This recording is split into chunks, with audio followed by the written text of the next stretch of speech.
Good morning. Hi, Ruth. There's someone I know here today. Welcome, welcome. So I'm Rachel. Hi, everyone. Hi, Lucinda. So Sonia, have you got a camera? Have you got a video we can see? And Pinky. Hi, Pinky. Hello, Rachel. Hi. Hello. Nice to see you all. So we've got a short session again today. I think I've got some beginners, some experienced people. Some people are watching the recording. So I'm trying to cover all bases with my teaching. Just a little bit of background. I've been teaching for about 25 years under the Iyengar yoga. I've been teaching Iyengar yoga, yes, for 25 years, practicing for about 30. And to become an Iyengar yoga teacher, wait for it, you have to train for 6 years before you get your basic certificate. And then each year we have to do professional development to keep our certificate. So we are quite experienced teachers by the time it comes to even our basic certificate training. And I'm now a senior level teacher, so that took about 15 years to get that senior level certificate. So the idea is that we really look after our students. We learn as much as we can to keep everybody safe, but also to teach as much as we know about the subject of yoga. And this is the physical practice, which is called yoga asana. So without further ado, we're going to start. Now, some of you have written to me to tell me about not being able to get up and down from the floor, various injuries, things like that. Have a chair nearby, because you can sit in a chair to start with when we sit cross-legged, which we normally do. You can sit in a chair, you can even practice with your legs crossed on the chair, no problem at all. But if you can sit on the floor or on a lift, sit on something, and we'll just get ready to start with just a few moments of quietness, okay? All right. Yeah, don't worry too much, Lucinda, if you can't get the angle right. As long as you can see me, yeah, and I can vaguely see the top of your head. I can tell a lot by the top of people's heads, believe me. All right, so we'll sit with the legs crossed, if possible. If you've got any problems with your knees, if the hips don't like it, just stretch your legs out straight, okay? Or as I say, sit in the chair and lift your spine up, lift the sides of your body up. So you use your hands on the floor or on the chair to lift yourself up. If you want, you can have an extension up through the arms to give yourself a bit of extra lift if you're feeling a bit stiff this morning. And then we'll bring the hands together in prayer position in front of the chest. Okay, and just feel that you contact all the roots of the fingers, the palm of the hand, and keep the crown of the head as much as possible in line with the tailbone. You know, in this digital age, we tend to push the neck forwards a lot. So try and keep the backs of the ears back, and the head, the chin slightly elevated. And then we'll close the eyes just for a moment or two and collect our thoughts. Just follow that soft rhythm of the breath, soft inhalation, soft exhalation.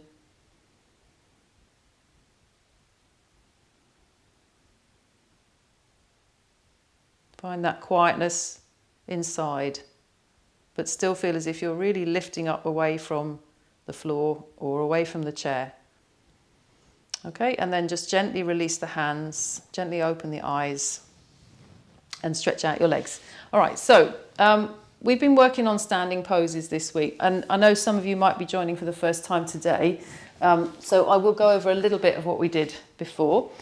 So I'm going to keep the chair out to show a variation for those people that need support, but just come up to your standing position, whatever that is. If you haven't done any yoga before and the instructions kind of go, what does she say? What does she mean? Then don't worry too much today. Just let it kind of wash over you. But if you've got any questions, let me know at the end, or you can email me afterwards as well. I'll try and be as clear as I possibly can. It's a big subject to cover in 30 minutes. So we're going to stand. You might need to stand with your feet apart. That's absolutely fine. But what we want to see is that the feet are parallel to each other, that you haven't got one foot turned out or your toes turned out. Have your feet parallel, and if possible, have the feet together. And join your legs as much as you can. Squeeze your legs in. A couple of you talked about your hypermobility. Hypermobility is quite a tricky thing where the joints are very loose, basically. So when you bring your legs together, feel as if you really squeeze your legs. and almost like you're squeezing your hips, as if someone's grabbed you by the hips and they're giving it a good squeeze like that. Same with the shoulder joints. Squeeze the shoulder joints in so you feel nicely compacted in the joints, but you're able to lift your chest and stretch your arms down at the same time. Okay, because yoga, yes, you're extending, you're making yourself more flexible, but you don't want to pull your joints out of their sockets. So you have to also have stability, anchor points to extend from, okay? So feel that squeezing action of the hips, squeezing action of the legs. And then we'll just take a simple movement forwards with the arms, take the arms up. And again, shoulder problem people, you might have to keep the arms here, or you might prefer to have the arms out here, or even just stretch the arms down if it's really painful. Don't move into pain in your shoulders if you've got a ligament injury or anything like that. Frozen shoulder, arthritis, there is a certain amount of discomfort that we have to endure to get better. But any injury where there's inflammation, don't go there. Okay. All right, now release the arms down and roll the shoulders back. Just diffuse any tension in the neck. I'm going to go straight into the standing poses today, and the first one we're going to do is called triangle pose, or trikonasana in Sanskrit, and I'll show with a chair and without so that the more intermediate students can follow that as well. So basically you take your legs wider and you still have the feet parallel to each other, okay, toes level. Then you turn one leg out so that the thigh and the foot point towards the right side, and then you extend your arms out to the sides and you bend your trunk to the right. Now, those with the back issues that they told me about, bring your hand onto a chair, okay? But those that are more experienced, you can bring your hand down into the classical position with the hand on the ankle or even the hand on the floor and keep the top arm up if possible. If that's a problem, keep your hand on your hip. Don't worry about that. Keep rolling your left shoulder back. Yes, and just look forwards at the camera as long as it's in front of you. That's it. So I think, Lucinda, you could bring your hand sort of up the leg a little bit more and bring your top arm down onto your waist a bit. Yeah, that's it. Yeah, like that. And roll your shoulder back. Yes, that's better. That's better. Okay, now we're going to come up. So we use the top arm and we lift the top arm to bring ourselves up and out of the pose. Turn your feet and just bring your arms down beside you. Okay, so far? Got it? All right, so if I was using the chair, I'd put that on the other side. And we're going to do the other side. So we'll start with the arms extended out. The left foot can turn in a tiny, tiny bit, but the whole of the right leg has to turn. So we want to get that thigh rotating so that the joint is in the right place. The femur head moves into the hip socket, okay? And that keeps that hip nice and firm. And now extend to your extend to your left. Try and reach out rather than just down like this. Try and reach out first. Put the hand down on a chair or put the hand on your leg if you can.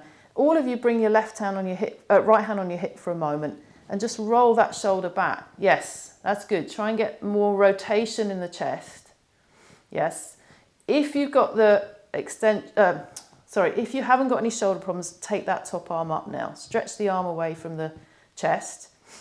Yes, but don't worry about the arm up. If your balance is not great, focus on the stability in your feet and that feeling of compactness in your hips as well.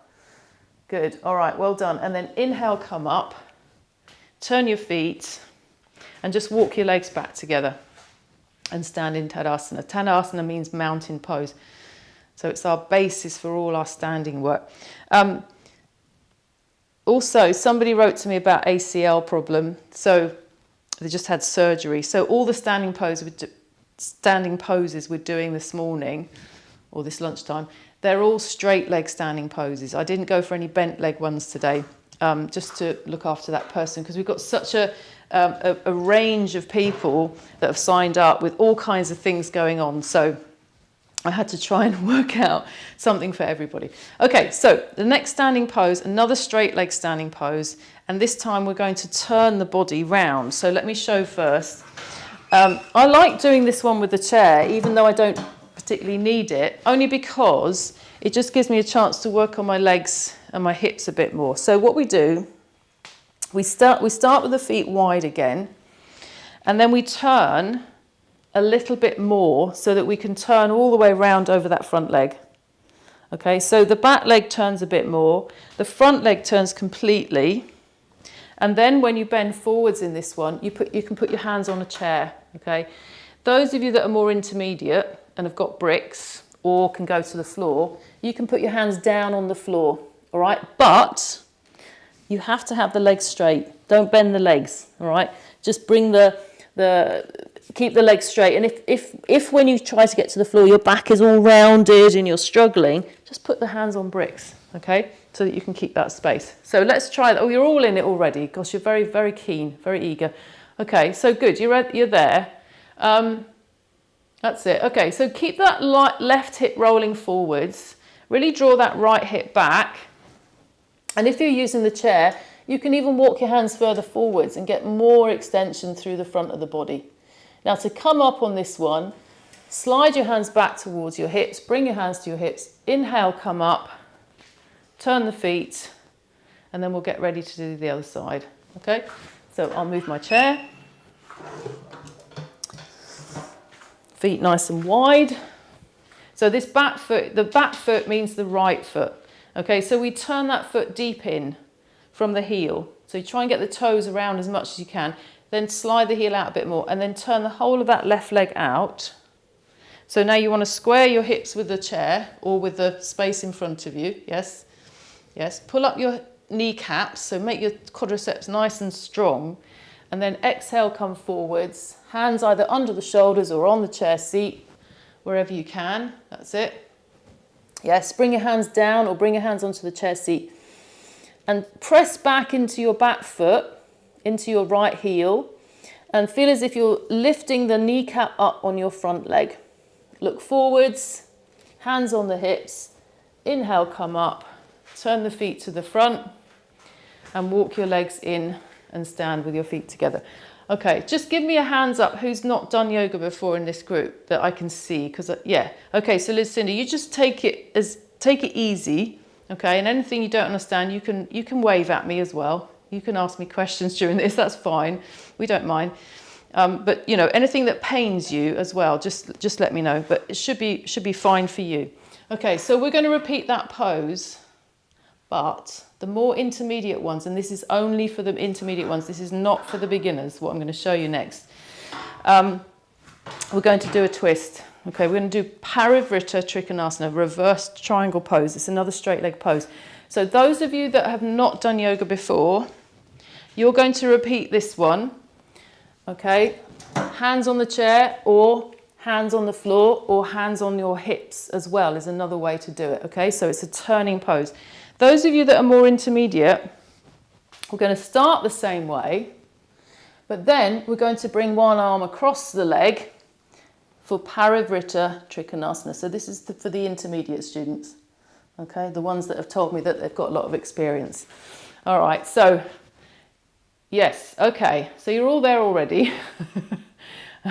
Racing ahead. So turn your right leg out, turn your left foot in, exhale, go forwards, and then either bring your hands down onto the floor, onto your chair, or have your hands on your hips. Then those of you that the intermediate students, take your left arm across, turn your body, and if you can, stretch the right arm up, Parivrtta Trikonasana. Then take a deep breath in as you come up.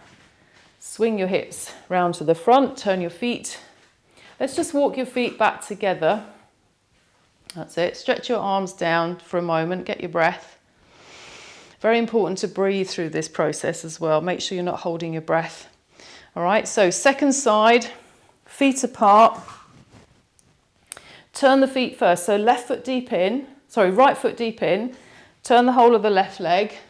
Yes. Hands on your hips to start with. Good. And now bend forwards from your hips. Take your hands down either onto your chair or onto the floor. I'm watching some of you now. That's it. And then if you're a more intermediate student, you can bring your right hand across your left leg and bring the left arm up, left arm up. Or if you're not so experienced, just keep your hands down or your hands on the chair and just be there. And then inhale, come up, turn the feet to the front and walk your legs back together. Stretch the arms down. Okay, just roll your shoulders back. Any questions? You're all right? Excellent. Okay, so we've got one more straight leg pose to do, and this is again a wide standing pose, but this time we're not turning to the right or the left, so it's slightly different. In fact, I'm going to show this from the side so that you can see a bit better. And recommend a chair for this. You know, no matter what level of experience you've got. Just making sure you can see me okay, actually. That's a bit better. Because it's nice to use the chair for this. I'm going to put my feet fairly wide, and I've got to make sure my feet are level. That means the toes are level with each other. And you bend forwards from the hips, put your hands on the chair, okay? And then those that have got the back problems, you might want to stay here. You might want to stay up. Those that can go further, you can extend your arms forwards and then rest your forehead on the chair seat, arms extended, okay? You can, of course, put your hands down on the floor, and the full pose is to take the head down onto the floor. But if you're not there yet, just use the chair, okay? Let me see you do that. Yes, so take the feet nice and wide, toes turn slightly in, hinge from the hips, bring your hands down either onto the chair or onto the floor. But it's nice to use a chair because then you get the sides of the trunk lengthening first. That's it. Really press the outside edges of your feet down. Pinky, bring your buttocks forwards a bit. Bring your buttocks forwards. Bring your legs forwards a bit because you're leaning back in your buttocks there. That's it. Yeah. Okay. And then, hi Susie, we're about halfway through, so join with what you can. Okay, so the outer edges of your feet are pressing down, kneecaps are lifting up, thighs are pressing back, and you're extending your trunk forwards from your hips, from those firm hips. Okay, let's come back up, walk your feet in, and then come up to standing. Susie, have you done yoga before? You have? Yes, okay, all right. So we're only 10 minutes from the end, but you can watch the catch up on the recording when it comes to you. Okay, so we're going to repeat that pose. All right, and what I want you to do is try not to let your buttocks go back when you come forwards. Okay, so in other words, imagine you had your legs pressed against the wall, so they couldn't go back. So you've got to try and hinge from your hips and lift those quadriceps up as much as you can as you come forward. So one more time, this wide leg pose, fingertips can be on the floor, hands can be on the chair, or you can use blocks. And try not to let your buttocks go forwards or backwards. That's better. Yes. Good. So Ruth, push your bottom back. Push your bottom back. You're bringing yours forward. That's it. That's it. Well done. Good. Okay, and then all of you come up and stand up, walk your feet in, and come back to Tadasana. Come back to legs together. Well done. So we've got one more standing pose to do, which is a straight leg standing pose. It's kind of a standing pose, also a forward bend. And again, I've got to give the people with the problem areas a little bit of advice on this. It is a forward bend. So those with the hamstring problems, back problems, you can do the half version, which is to either go to a chair like that, or you can go to the wall like this. Okay, you can do the half version. And those that have no problems there at all, feet are going to be a little bit apart, toes turn slightly in. We're going to hinge from the hips and bring the hands down towards the floor. Again, you can use cushions, you can use blocks, you can put your hands here on a bolster like so, and then we're going to fold the elbows. All right, we're going to hang forwards and fold the elbows. So those with the back problems, do the half version. Ready? Okay, so legs nice and strong. Lift those kneecaps up, lift your chest up, place your hands either on the wall, on a chair, or on your hips, and go forwards. Take your hands down towards the floor and press onto something, or you can press onto your legs if you can't reach the floor. And then fold your elbows and hang your body down towards the floor. That's it. Keep your legs nice and straight.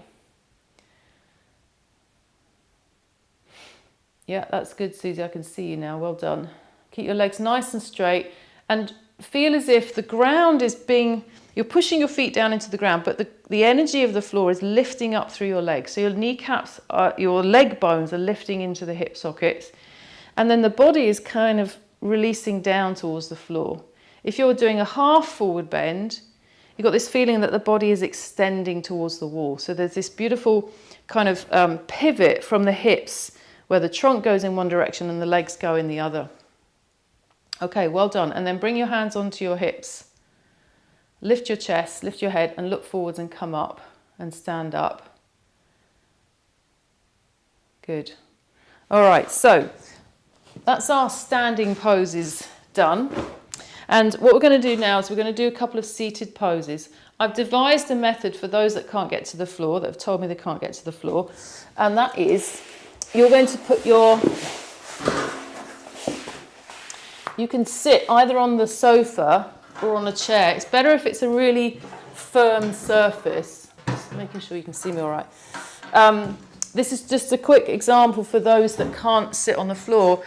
Whatever pose we do next, you can mirror sitting in a chair. And I've just got my buttocks hooked on the edge of the chair. So if I'm doing a straight leg pose, I can stretch my legs that way.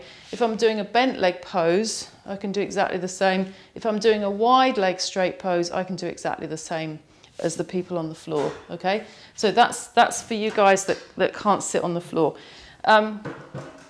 So choose your chair or floor.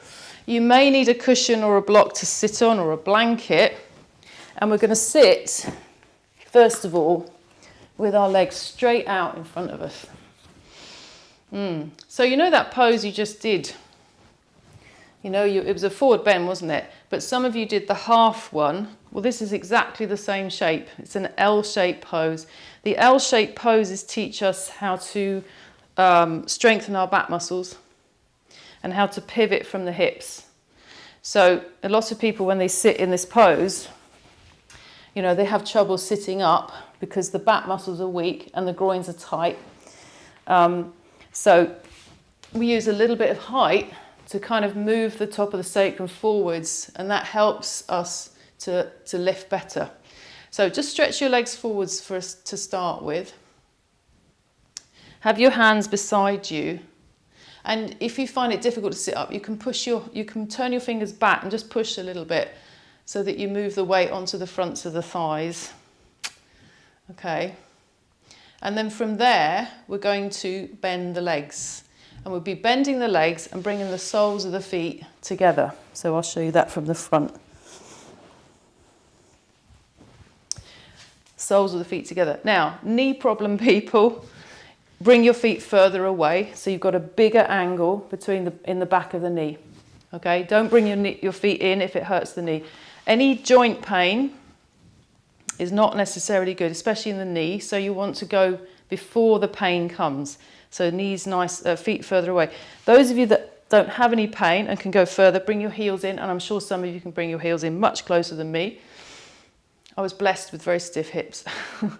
So I have a lovely relationship with this pose, 30-year relationship with this pose, and that's about as good as it gets. So the heels come close as possible towards the pelvis, as close as possible. And you can turn the soles of the feet up towards the ceiling. And eventually the knees come to the floor.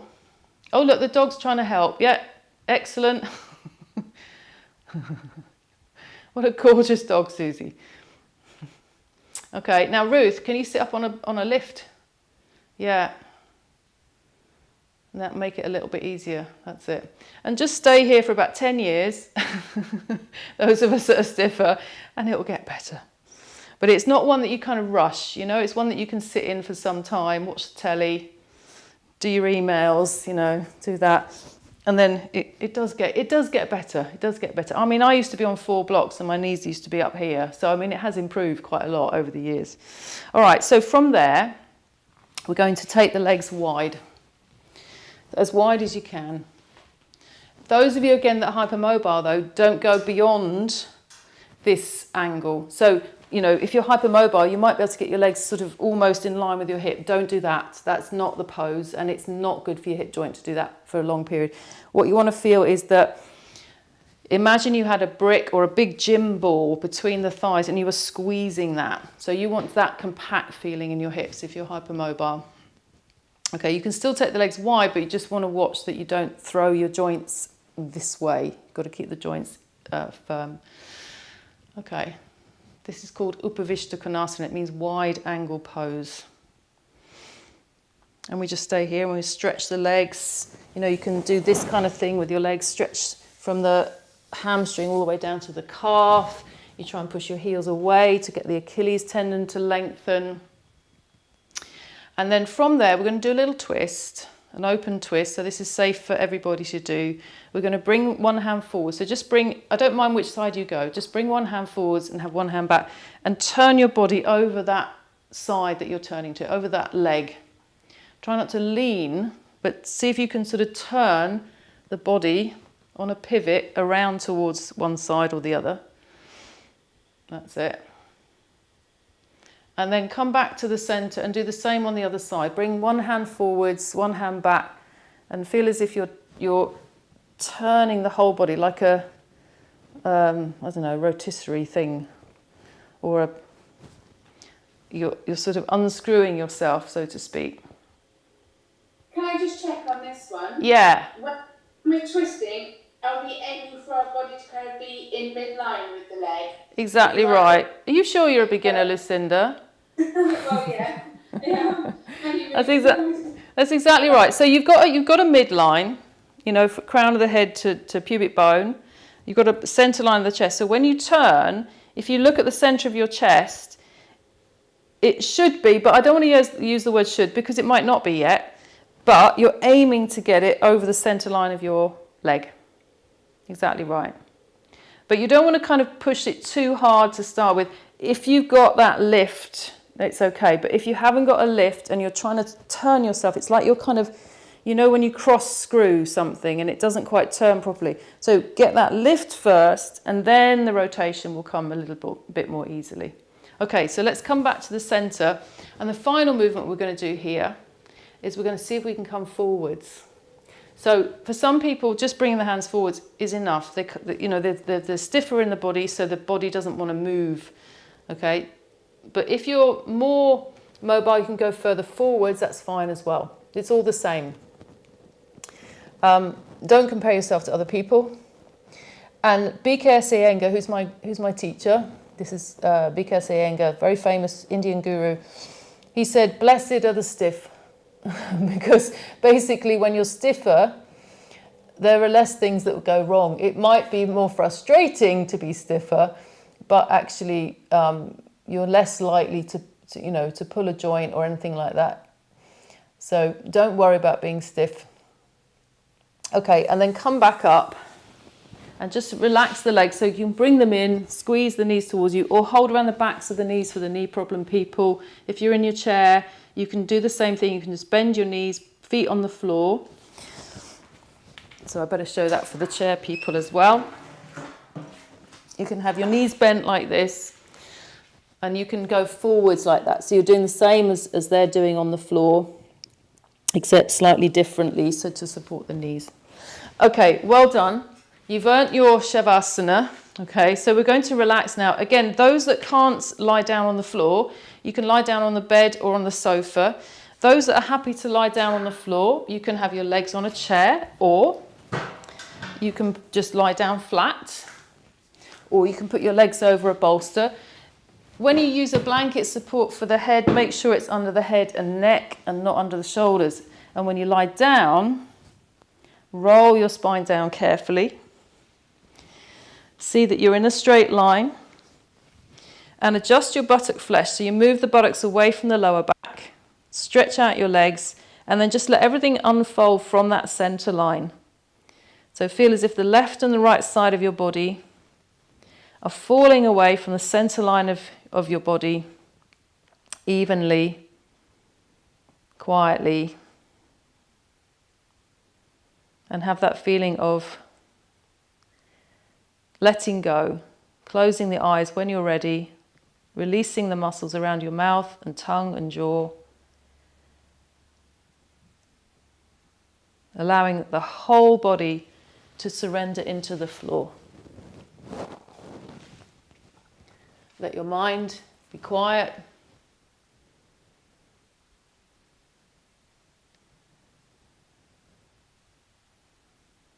If you get distracted, just focus on your breath, inhalation, exhalation.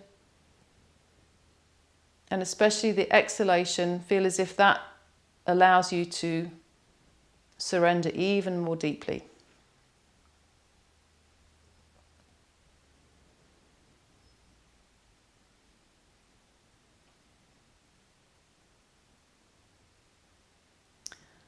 All right, well done everyone. And then you can either stay there, or if you're ready to come out, you can bend your knees and roll to the side and come out. So roll to the side if you can. In that way you don't jar the body after relaxation. You roll quietly and then come up. And that's all for today. Thank you very much. I'm sorry I talk quite fast because I've got a lot to convey in 30 minutes. Our next session's on Monday. I'm going to try and lead that session, but I'm actually in Spain, so we're going to work out if the connection is okay, and if not, Hannah will lead it instead. Any questions, let me know, and I will email you now the recording so that you've got that to practice again. Okay? Thanks very much. Thank you. See you next time. Thank you. Bye now. Bye-bye. Bye.